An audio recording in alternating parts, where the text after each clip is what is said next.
In the rural landscape of southwest Missouri, an abandoned farmhouse held a dark secret for 3 decades.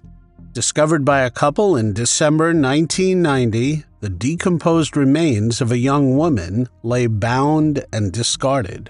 This discovery would turn into a haunting mystery that would come to be known as the Grace Doe case.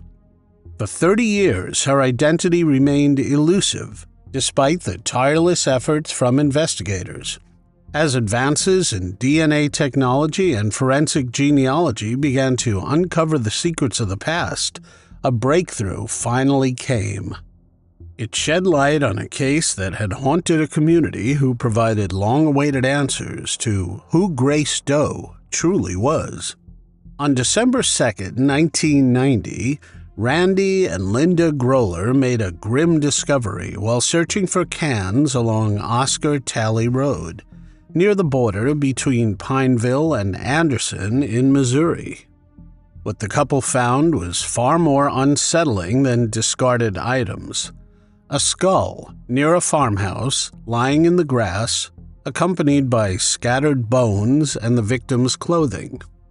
The coroner's examination revealed that the victim was likely in her 20s and had met a particularly brutal end. She had been bound with an array of materials, including nylon and lead ropes, coaxial and telephone cables, paracord, and clothesline. These were all signs of the cruelty inflicted upon her. The discovery sent shockwaves through the community, as residents grappled with the realization that such brutality could happen in their midst.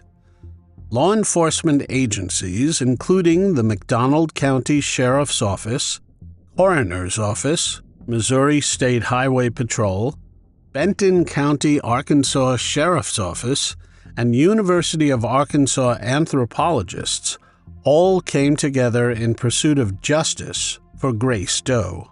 Detectives were told that it may be by the grace of God that her identity would be found.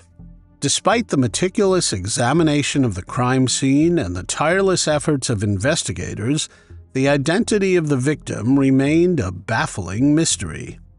The circumstances surrounding her demise, a possible assault, and a brutal slaying, estimated to have occurred approximately 2 months prior to her discovery, only gave investigators more questions that they had no answers to.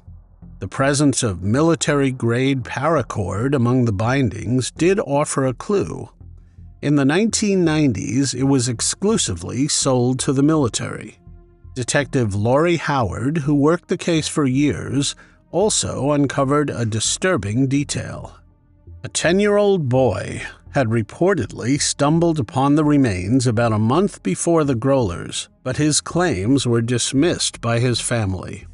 Unfortunately, the boy's identity and the exact timing of his discovery remained unknown, leaving uncertainty surrounding the timeline of events.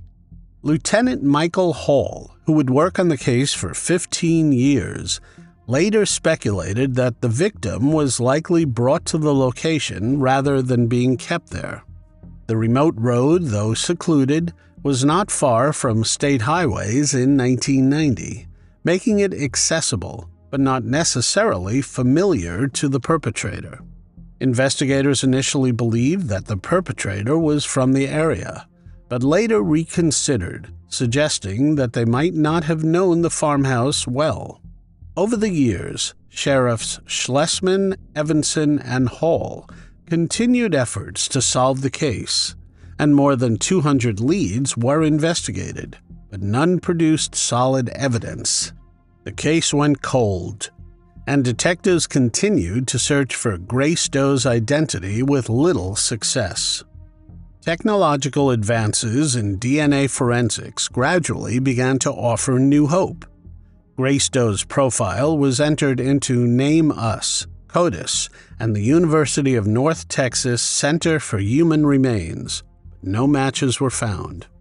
In 2009, Detective Howard collaborated with a facial reconstruction expert and an FBI instructor to create an accurate likeness of Grace Doe. This image was circulated nationwide, generating numerous tips. Although there were many suggestions about her possible identity, her true name remained a mystery. One of the artist's renditions of Greystow that the sheriff's office circulated brought renewed attention to the case. In a bid to further the investigation, investigators partnered with Othram to identify possible relatives of the deceased. This partnership would eventually lead to significant breakthroughs in the case. In January 2021, Othram provided information on potential relatives identified through genealogy research. Investigators contacted Danielle Pixler, who revealed that she had a half-sister, Shawna Garber, who had been in foster care. Danielle had been searching for Shawna for over 28 years. Danielle agreed to provide a DNA sample, which was collected by the Topeka, Kansas Police Department and sent to Othram for familial testing. After years of searching, in March 2021, the DNA confirmed that Greystow was Shawna Beth Garber. Shawna was born on March 1, 1968 in Lola, Kansas. Sadly, much of Shawna's life was as tragic as her demise. As the youngest of 3 siblings, Shawna's early years were marred by severe abuse at the hands of her mother. Living in Topeka, Kansas with her parents and 2 half-siblings, Shawna experienced unimaginable cruelty. One horrific incident saw her mother douse her in lighter fluid and setting her on fire. An act of brutality that resulted in all 3 children being placed into foster care. The separation from her family led to a fragmented childhood for Shawna. At only 6 years old, her half-siblings were sent to different homes, and contact with her family was lost. Despite the abuse and upheaval, Shawna demonstrated remarkable strength and tenacity. A failed adoption put her back into the foster care system, where she aged out. This led her to seek out family connections of her adopted family in the Veneta or Claremore area of Oklahoma. Shawna's adult life remained challenging, and she participated in a work program that provided transportation to and from her job at Hudson Foods. This program eventually led her to McDonald County, Missouri, where her life would come to a tragic and violent end. Shawna was 22 years old when her remains were found in December 1990. While investigators were glad to know for certain Shawna's identity, the frantic search for the person behind the tragedy continued. The McDonald County Sheriff's Office embarked on the next phase of the investigation, aiming to piece together Shawna's life from the time she aged out of the foster care system to the moment her remains were discovered. Lieutenant Howell and his team sought any information that could shed light on Shawna's movements and associations during her adult years. Howell believes Shawna may have been living in southeast Kansas or Joplin, Missouri, and possibly used the name Shawna Harvey. The hope was that learning more about her adult life could provide crucial clues to her untimely demise. A significant aspect of the investigation involved revisiting old leads and re-interviewing potential witnesses. Detective Lori Howard learned of a possible witness, a woman who, as a teenager, had reported hearing a scream in the vicinity on Halloween night in 1990. She and her friends were at a house down the road when a truck with a loud muffler drove by. They went outside to investigate and heard 2 vehicle doors open, followed by a scream. Then a single door slammed and the truck drove off. Whether this incident was related to the demise of Greystow was uncertain. The fact that the truck sped away quickly suggests the area might have been used simply as a dump site, but the witness's report of a scream complicates this theory. The scream implies that the victim might have been alive at the site. One theory that detectives pursued was the involvement of known serial perpetrators. Notably, BTK, or Dennis Rader, was considered a potential suspect due to his history of binding his victims in a similar manner. Rader, a city code inspector in Kansas, was arrested in February 2005 and would ultimately confess to 10 slayings in the Wichita area. He would be sentenced in August 2005 to 10 consecutive life prison terms. While there was no direct evidence linking Rader to Shawna, investigators did not rule out the possibility and interviewed him as part of their comprehensive review of the case. When Sheriff Rob Evanson spoke to him, Rader denied any involvement in Shawna's case. As the investigation continued, the diligent efforts of investigators eventually led to the identification of a suspect, Talfie Reeves. Reeves, who passed away on November 15, 2021, was well known to law enforcement and had a reputation within the local community. Reeves lost his life at 58 years old from injuries sustained in a motor vehicle accident.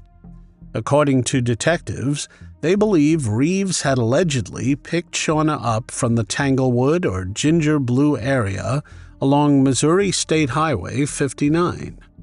Then, he would bind her wrists and feet in a hog-tied position before moving her to the abandoned farmhouse, where her remains would eventually be discovered. There, it is believed, he assaulted her and administered a fatal overdose. While Reeves's passing prevented the possibility of bringing him to justice, investigators were confident in the evidence pointing to him as the person responsible for brutally cutting Shawna's life short. Statements from witnesses and sources, combined with physical evidence, built a compelling case against him. Reeves had been on law enforcement's radar since the beginning, as he was a menace to the community and served time in prison. However, there never was any evidence to tie him to the victim or the crime scene. That is, until he passed away. People were now no longer afraid to talk to the police. In 2024, the detectives were able to confirm Reeves was Shawna's perpetrator through 6 corroborated sources and a witness who came forward. Detective Lori Howard said of her last conversation with Reeves, "I went to his house and said to him, 'Before you pass away, I want to be your last phone call because I want to know what happened to her.' He laughed and he smiled. That was pretty much the extent of what I got from him verbally. If he had been alive, charges in the first degree would have been sought from the McDonald County prosecuting attorney. The identification of Talfie Reeves as the man who ended the life of Shawna Garber Harvey marked the end of a decades-long investigation. Detectives Howard and Wise, along with their predecessors and colleagues, had dedicated countless hours to solving this case. Their tenacity and the support from forensic experts, law enforcement partners, and the community played crucial roles in finding answers that evaded them for so many years. The McDonald County Sheriff's Office expressed gratitude to everyone who contributed to keeping Shawna's story alive over the past 30 years.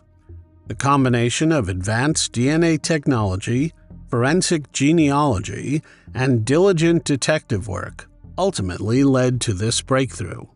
It changed the case status from an open investigation to being cleared by exception. Danielle Pixler, Shawna's half-sister, said, "I am just happy it is solved. I was 3 months old when we all got taken from my mom." She blames her mother for what happened to Shawna. Rob Ringwald, her brother, said, "Growing up without her, there was always just a hole in my life that I could not fill."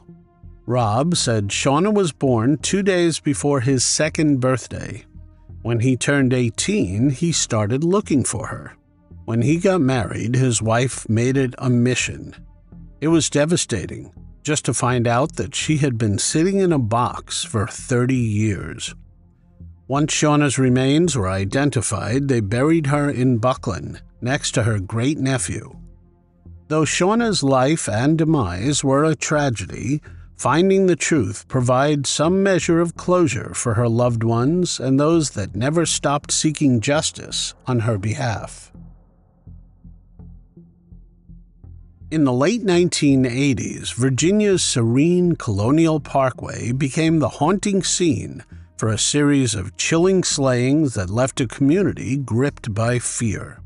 8 lives lost, 4 double slayings, and a violent perpetrator who seemed to vanish without a trace. Among his victims were David Knobling, Robin Edwards, and Teresa Howell, their tragic demise shrouded in mystery for decades, until advancements in forensic science would lead authorities to the truth.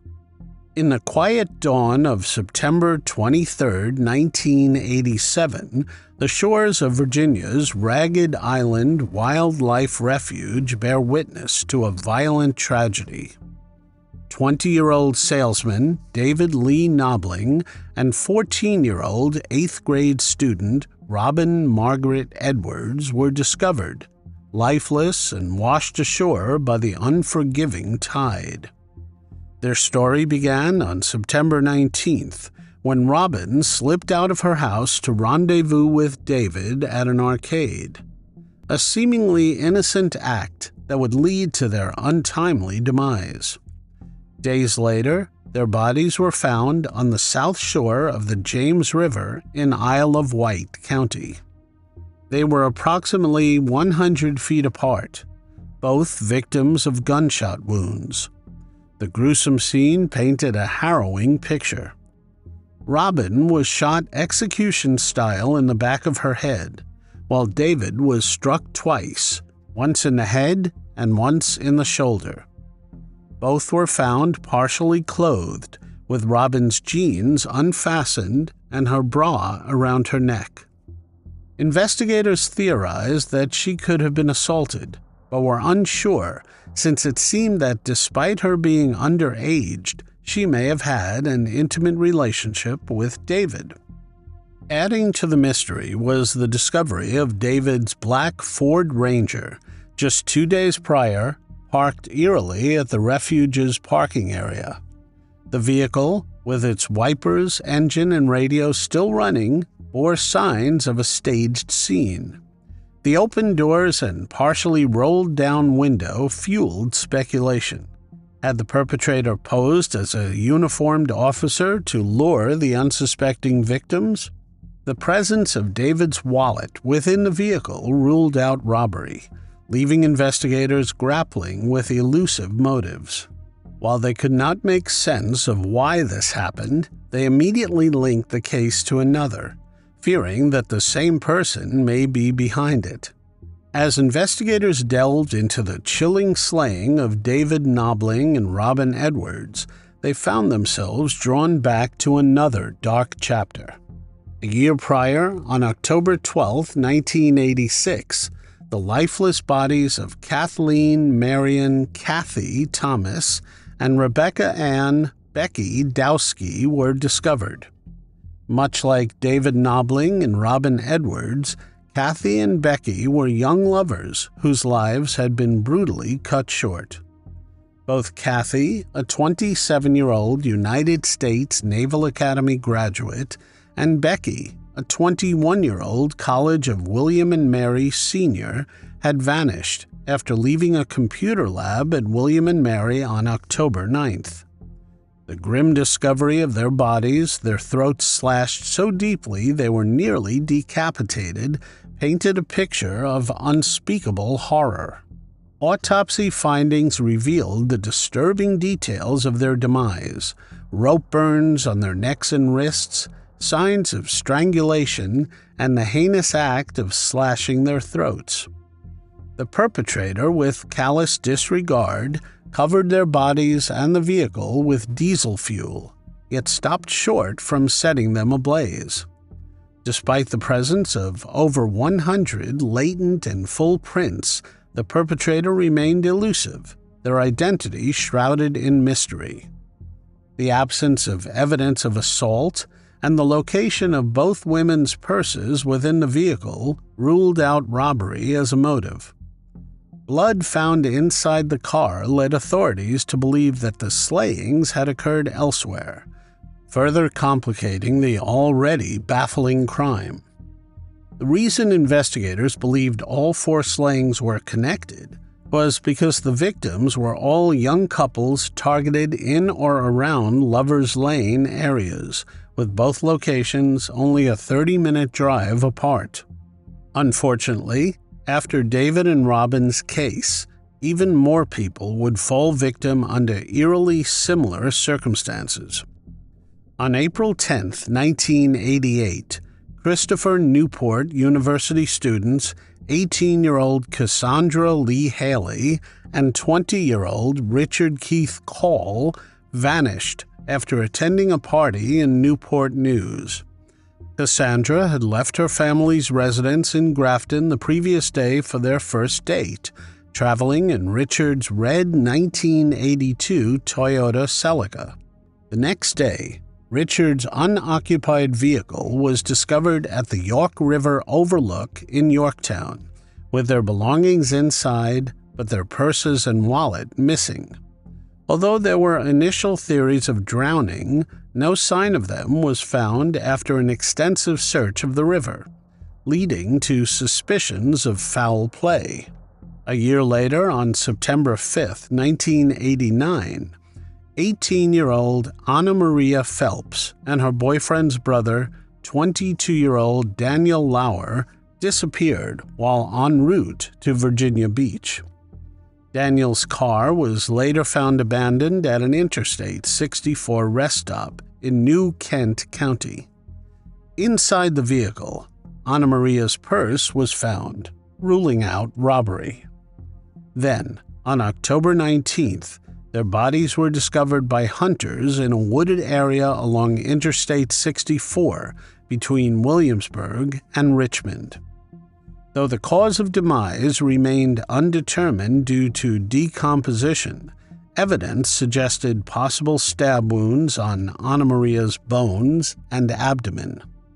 A note found in Anna Maria's apartment in 2010 hinted at a mysterious meeting at a rest stop. Despite exhaustive efforts by law enforcement, including searches of the areas where the victims were last seen and appeals to the public for information, crucial leads remained elusive. Years passed with no significant breakthroughs until January 2024, when authorities announced a significant development. DNA evidence conclusively linked the slayings of David Knobling and Robin Edwards to a man named Alan Wade Wilmer Sr. He was a local fisherman who had passed away in December 2017 at the age of 63. He owned a small 1976 wooden commercial fishing boat called the Denny Wade. During the time of the slayings, he worked as a fisherman, farming clams and oysters. He also ran a business called Better Tree Service. He was also known to be an avid hunter and belonged to a hunt club in the Middle Peninsula region. Wilmer had no felonies on his criminal record, so his DNA was never put into the system. However, in the fresh probe of the cold cases, authorities looked into Wilmer as a suspect. When they learned he had passed away, they legally obtained his genetic material and submitted it to the Forensic Science Department to compare it to the evidence collected in the slayings. Virginia State Police would not say what led to the sudden decision to test Wilmer's DNA profile. But he was the prime suspect in 1988 of the slayings of Cassandra Lee Haley and Richard Keith Call, one case of the Colonial Parkway slayings. His distinct blue truck with the license plate M. Raw was matched as belonging to a peeping Tom on the Colonial Parkway in 1988. Investigators surveilled Wilmer at his Lancaster County home and even got a warrant to search his trailer. Ultimately, Wilmer passed an FBI polygraph and police moved on to other leads. He is now again the prime suspect in this case. Cassandra and Richard's bodies are still missing, so DNA testing has been hampered. In 2024, they also linked his DNA to the case of Teresa Howell. Teresa Lynn Spaw Howell's demise on July 1, 1989, outside the Zodiac Club in Hampton, bore eerie similarities to the other slayings. At 10:10 a.m. that same day, construction crews working in the 500 block of Butler Farm Road found female clothing. This is about 11 miles from where Robin and David were found nearly 2 years before. The remains of an unidentified female were found a short time later in a wood line not far from the clothing. 3 days later, on July 4th, a missing person report filed in York County led to the identification of 29-year-old Teresa. Like the other victims, she had been assaulted and strangled. The connection between her slaying and the Colonial Parkway victims was strengthened by the DNA evidence linking Wilmer to the crimes. With Alan Wilmer identified as the perpetrators in the slayings of David Knobling, Robin Edwards, and Teresa Howell, it brings a small sense of closure to a decades-long investigation that had left family and authorities searching for answers. Prosecutors for Isle of Wight County and the city of Hampton said that if Wilmer were alive, charges would be filed against him in connection with the 3 slayings. Virginia State Police and the FBI are now asking the public for information about Wilmer to see if he is possibly linked to more cases. One Hampton Roads Police Department recently checked Wilmer's DNA to see if he was a match for one of their unsolved cold cases. Another local police department is currently reviewing all assault cases that match Wilmer's modus operandi. And a third local police department spent part of January reviewing more than a dozen cold cases from the 1970s and 80s to see if Wilmer was ever on their radar, and whether he could be considered a suspect today. But a legal loophole is leaving a potential trail of unsolved crimes unexplored.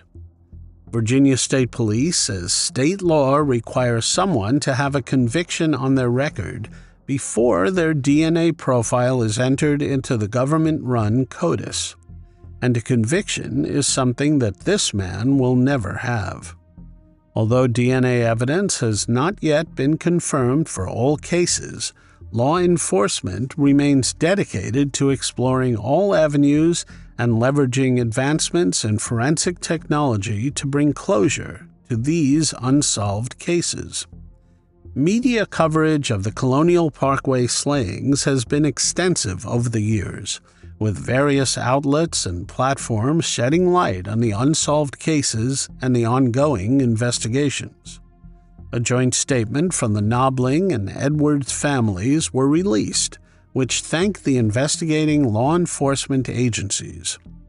The statement said, "For 36 years, our families have lived in a vacuum of the unknown. We have lived with the fear of worrying that a person capable of deliberately taking the lives of Robin and David could attack and claim another victim. Now we have a sense of relief and justice, knowing that he can no longer victimize another. His passing will not allow us to seek out the answers to countless questions that have haunted us for so long."